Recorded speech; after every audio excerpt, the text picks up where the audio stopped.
What's up, guys? Let's try back again. You're bringing another video. So this time we'll be doing a video review on the Walking Dead Zombie Roamer. So this figure is pretty cool overall. If you want to take a look at the packaging, check out my Rick Grimes review. I just did that. It'll be in my channel.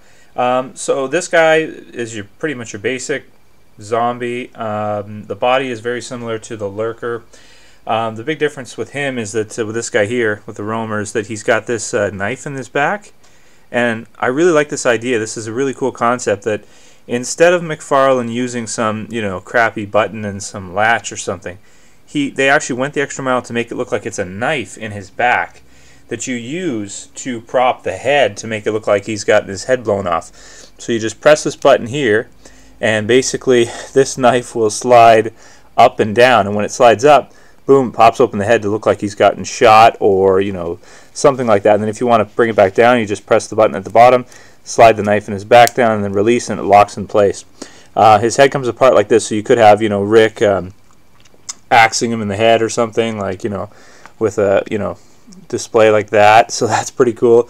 You could also have him kind of look like he's getting shot, so that's cool too, with the head with the blood exploding upwards like that. Like this. So that is pretty wicked. I really like that a lot. I mean, it's hard to think of what accessories you could come with a zombie, but I guess you could consider this an accessory. I mean, I don't really know.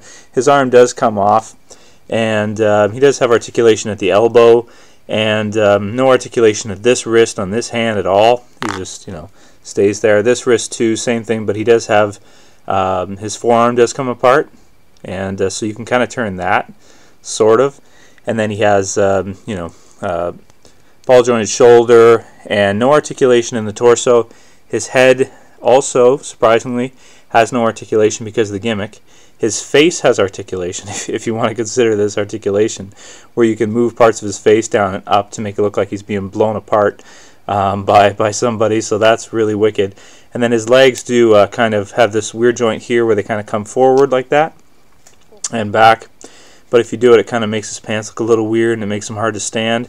Hardly any articulation at the knee, but he does have a little bit, although zombies don't need too much.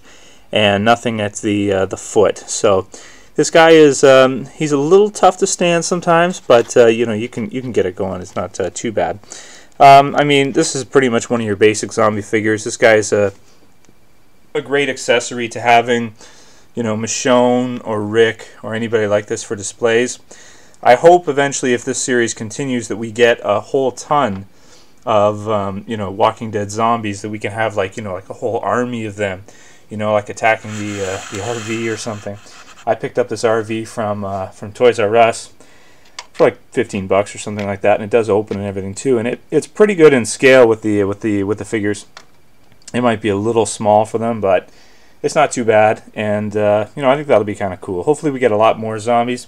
One thing to say that I did mention in the Rick review is that these figures are very small.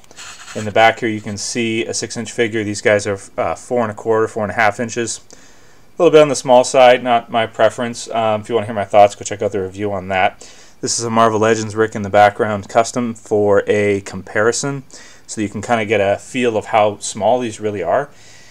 They're really small. They're a lot smaller than I thought they were going to be. But for the size, this is a very cool zombie figure. I think that going the extra mile like that really does make a difference, where you can have, parts changing and stuff like that.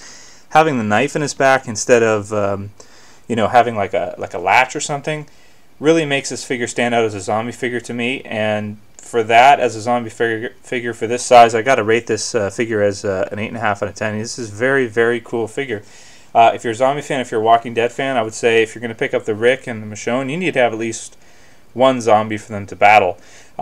So whether you pick up the Roamer, or down here you got the Lurker, I would say that out of the two, I'd have to go with this one with the head exploding. I mean, I think that's a very, very cool effect.